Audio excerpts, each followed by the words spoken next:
In this video, we are going to study page 2 to page 4 of An Inspector Calls, your novel, the play. In these 2 pages, it's just the very beginning of the play, but we're going to look into the language, the story, and everything in details. Before I start explaining page 2 to page 4, I want you to know the way that I'm going to explain the pages. I may cover some difficult vocabulary, I may talk about the stage directions, and I may also talk about the plot and characters. So these are the few things that I may cover in the following parts. Let's start with page 2, the beginning of the play. Let's take a look at the first 5 lines of the play. There are 3 words that I want you to pay attention to in these 5 lines. The first one is port. Mr. Birling said, giving us the port. Port. Port here means wine. Port is actually a kind of Portuguese wine. It's also known as dessert wine. So it's for people to have it, to drink it like after a meal. So you can see that when Mr. Birling asked Edna to give them the port, it's almost the end of the dinner. So Mr. Birling is trying to ask Edna to offer them the wine. Then the second word that I want you to pay attention to would be the word Finchley. It's a name, obviously. It's a proper noun because you can see the capital letter F. But who is Finchley? When you read 2 more lines from Gerald's speech, you know that he is actually the governor. The governor means it's the head of the town. Is the person who actually managed the whole town or region. So that's the governor, Finchley. Then the last word that I want you to pay attention to in these 5 lines would be purple-faced old man. So when someone has a purple face, normally he or she would be very angry or maybe too hot. But here, a purple-faced old man refer to the heavy drinkers, those who drink a lot of alcohol. That's why their faces are normally red, even purple. So when Sheila says purple-faced old man, she refers these people to those heavy drinkers. In this little part, there are 2 stage directions. The first one appears in Mr. Birling's speech. So when we want an actor to do something in between his or her speech, this is how we put the stage direction. We'll put brackets in between the speech and with a complete sentence. Remember, as I said in lesson, you have to use simple present tense for all stage directions in complete sentence. Okay, so this is the first stage direction.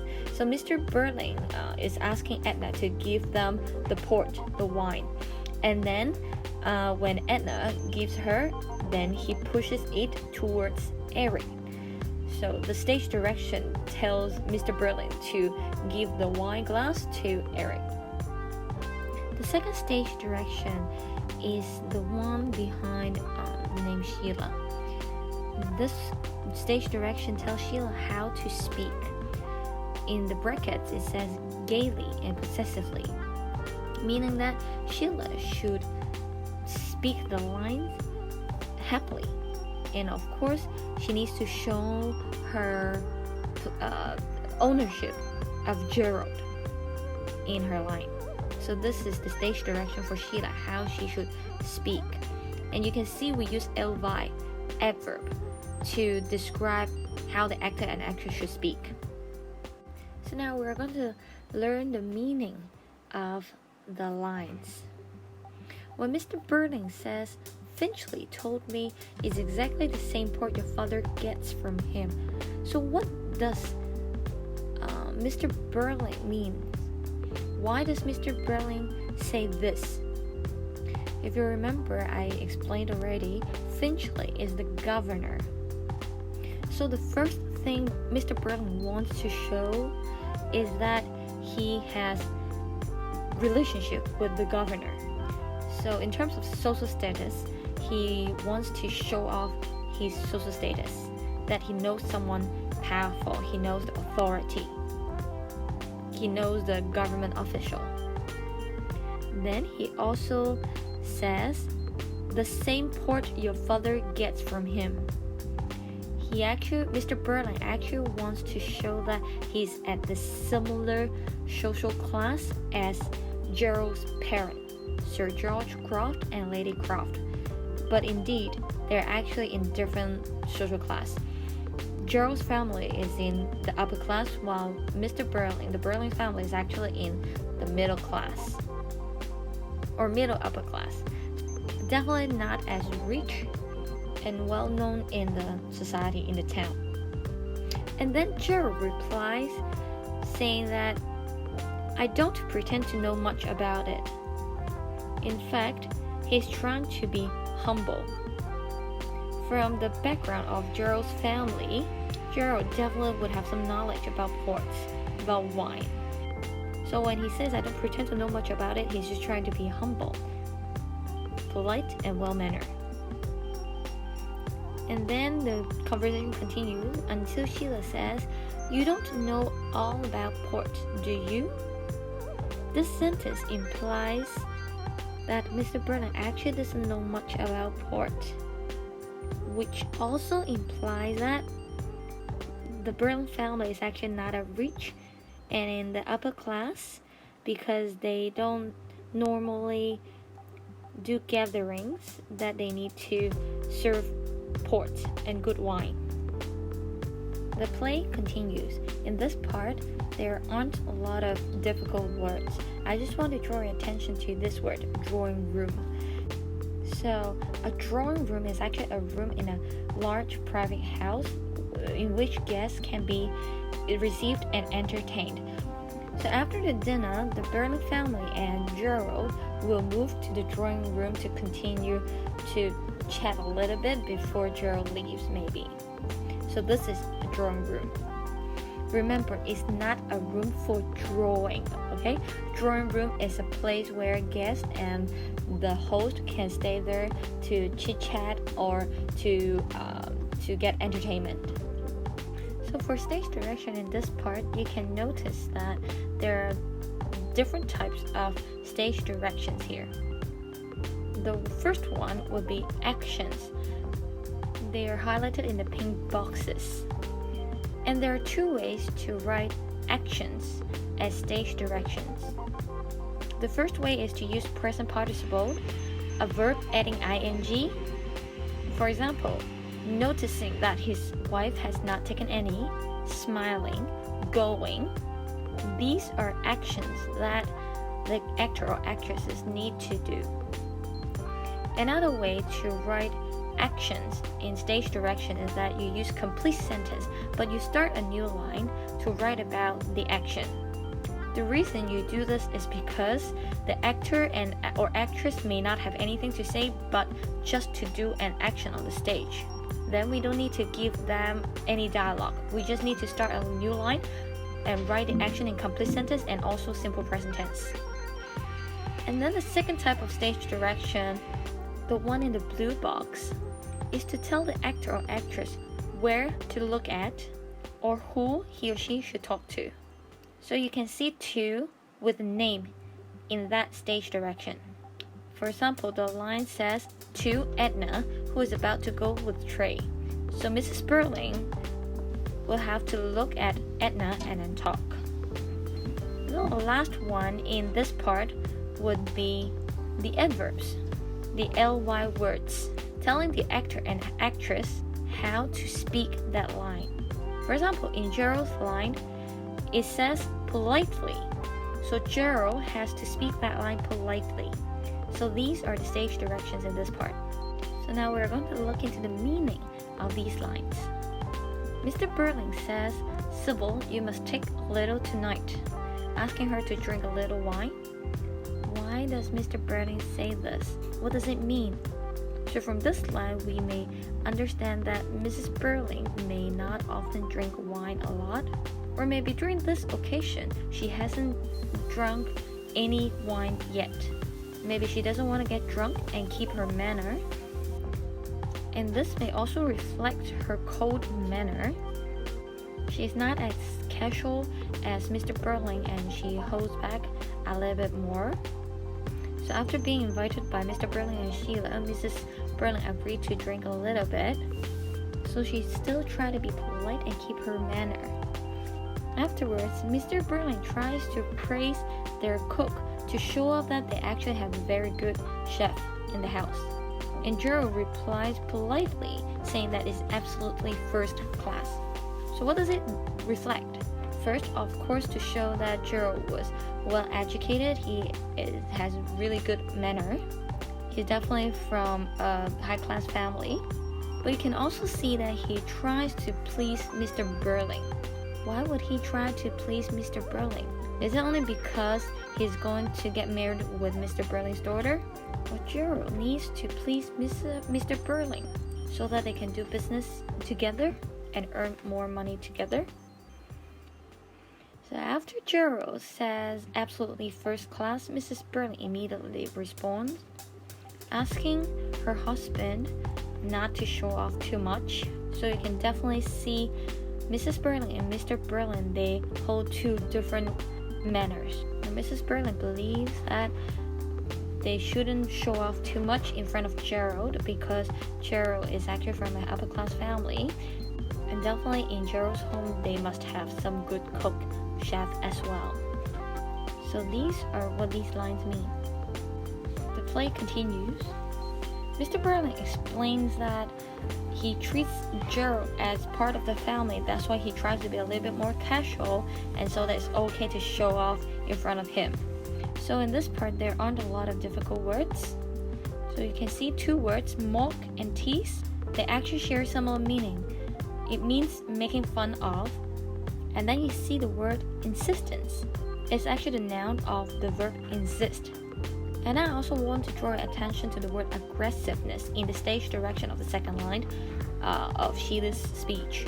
So in the previous page, we have already seen words like possessive, aggressive to describe this Sheila's speech, especially when she tries to mention something related to Gerald. So you can see that Sheila is trying to show her ownership of Gerald. She wants to show that she has control of this man. So words like possessive aggressiveness are used in her stage direction. Okay, so starting from this page, I'm not going to go through all the stage direction one by one, but just as a friendly reminder, we've already seen different ways to write stage directions. If you want to write action, we use number 1 and number 4, the verb plus ing, or you use a complete sentence. If you want to describe how to speak the word, we use adverb, the ly word. Or you can add to somebody to instruct the actor or an actress who to talk to or who to take the action to. You may also see some adjectives here, but in your writing, we don't want to see adjectives like this, because when we use adjective, we always use the past participle, ed words. We've explained it in class already to talk about feelings. If you want to describe how to speak the line, we use ly, the adverb, okay? So like in Sheila's speech, half serious, half playful. In your writing, we will advise you to write half seriously, playfully. But because half, this word is used here, that's why adjectives are used. So in all other cases, if you want to describe the tone of the line, the speech, please use adverbs, ly word, to talk about how to speak. And one more thing, remember, most of the stage direction, we should put it in the front, the beginning of the sentence, because you need to let the actor and actress know how to speak the line before they actually speak the line. Unless you have some action like the one in blue boxes, that you want some action to be done in between the speech, then you can put it in the middle. But we never put stage direction at the end of the line. Never, never, never. So in this line, we can learn more about the relationship between Gerald and Sheila. When Mr. Birling says he considers Gerald as part of the family, Gerald says, I insist upon being one of the family now. If he's in love with Sheila, why would he say he insists to be part of the family, instead of saying, I insist to marry Sheila, or I insist to be Sheila's husband? what does this reflect? From this line, it already implies the ultimate goal of this engagement, of this marriage, is not for love. It's not just for marrying Sheila. It's about being part of the family, having relationship with Birling family. It is more about business rather than love. And then when Joe tries to talk to Sheila, Sheila doesn't reply. Even Joe pressed a little bit more, continue to ask, haven't I? You know I have. And it needs Mrs. Birling to answer for Sheila before Sheila speaks. So what does it mean? If you love someone, if you like someone, you will want to talk to that person, right? Instead of teasing that person or mocking that person. Unless you're a little mad at that person, you may not want to talk to him or her. So probably Sheila is at that state. She's a little bit mad at Joe. But why? Take a look at this sentence. Yes, except for all last summer, when you never came near me. So this line already explains why Sheila treats Joe like that. What happened last summer? Why didn't Joe come close to Sheila? We'll find this out in Act 2. But definitely, from these lines, we know that the relationship between Sheila and Joe, they are not really close lovers relationship. They may like each other, but because there's another purpose here, because Joe marries Sheila for the business, there's actually some problem between them. And Joe tries to explain that he was busy last summer, and actually Sheila doesn't believe him. And Mrs. Birling needs to speak to settle that little argument. So Mrs. Birling is like teaching Sheila a lesson, saying that when you marry a man, you will understand how important work it is for guys. So in Mrs. Birling's point of view, business, work, earning money is very important for men. It also implies that she actually agrees this business marriage, this arranged marriage for business, because she thinks that as long as men are doing the work, earning money, doing the business, everything will be fine. And it's okay to spend all the energy on their businesses instead of love and relationships. Imagine if your mother was like that, how would you feel? So in this part, I'm going to explain several vocabulary. The first one is guffles. Guffles. Eric suddenly guffles. It means he laughs loudly and hysterically suddenly. And then the second one, squiffy. It means drunk. You're drunk. But not completely drunk, maybe a little bit. And then the last phrase is a little bit rude. Don't be an ass, Eric. Basically, this sentence means don't be silly, don't be so annoying, Eric. So in this part, you can see two stage directions. Number one is a complete sentence telling Eric what to do. So Eric suddenly gobbles. His parents looked at him. So we use complete sentence to describe an action. And then the next one will be the adverb, ly word, severely.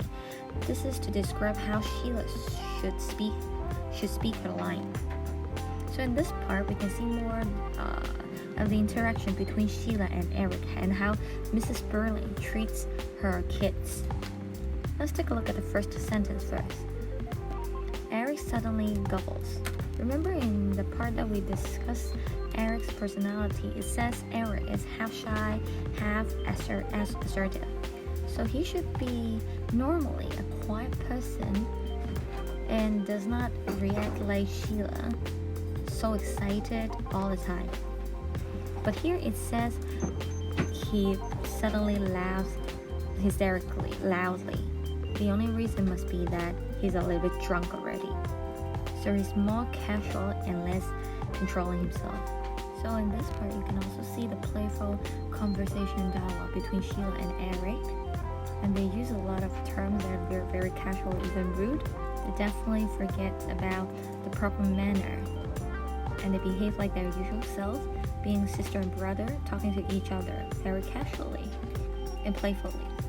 Like when Sheila says Eric is drunk and complaining that he is very annoying. And in between, you can see that Mrs. Birling tries to stop them from using those expressions.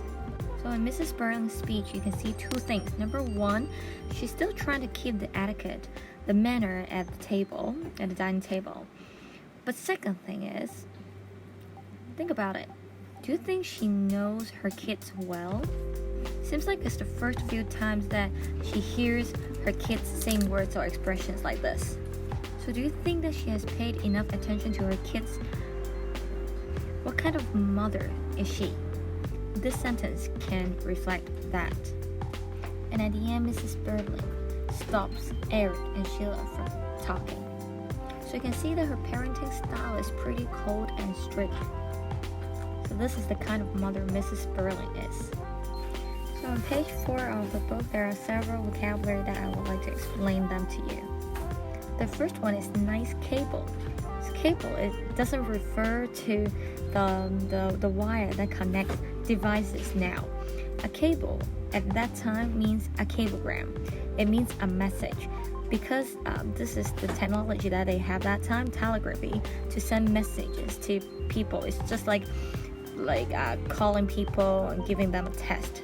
So a cable that time means a message. The second one is pretense. Pretenses is the noun of the verb pretend. So here it means Mr. Birling is not pretending and speaking frankly. And the next word is tremendous. Tremendous means a lot. And then the next one is rivals. So Mr. Birling and Gerald's father, they are friendly rivals in business. So it means enemies, competitors. So two companies, they are competitors. And the last one is the expression that Gerald uses. Here, it is an expression to show agreement wholeheartedly. So Gerald wants to show his agreement with Mr. Birling. He completely agrees with what Mr. Birling says. So this is what here means. So in this part, from Mr. Birling's speech, we learned that Gerald's parents actually not joining the dinner. But think about it, engagement between two people is a big thing. Marriage is a big thing. Why wouldn't Gerald's parents join the dinner? What is the reason behind why don't they join the engagement dinner? In Mr. Birling's speech, he explains that they are abroad. They're not in Bromley.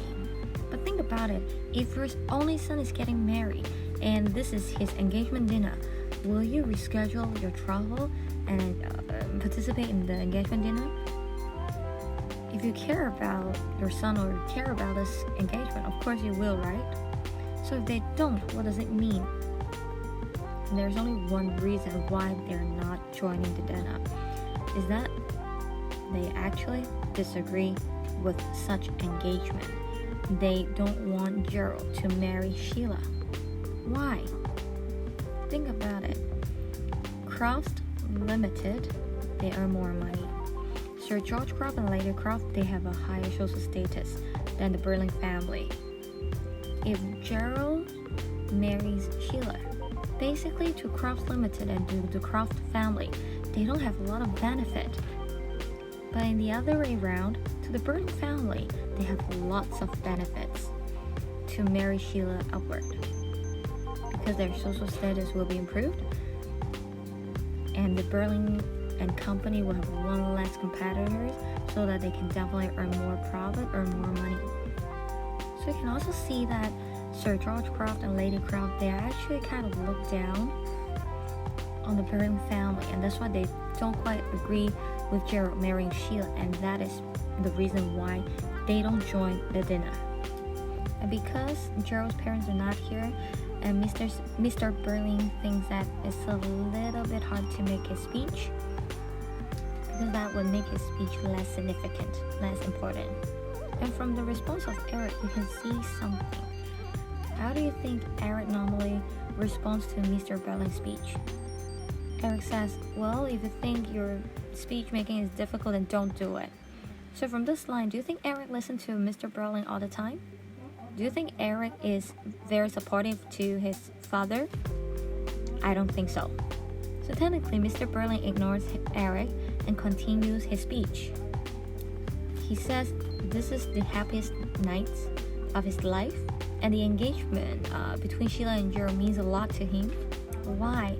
Why is Mr. Birling so happy? What makes him happy? And why would the engagement mean a lot to him?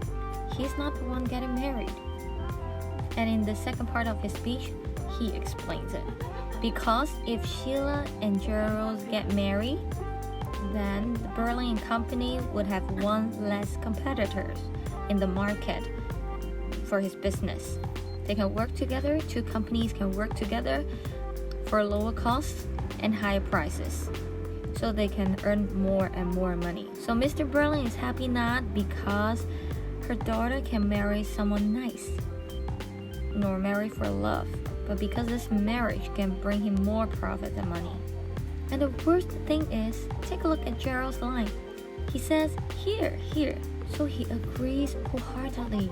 Even to Gerald, business matters, money matters, profits matters, instead of marriage or the love towards Sheila. This is pretty sad, right?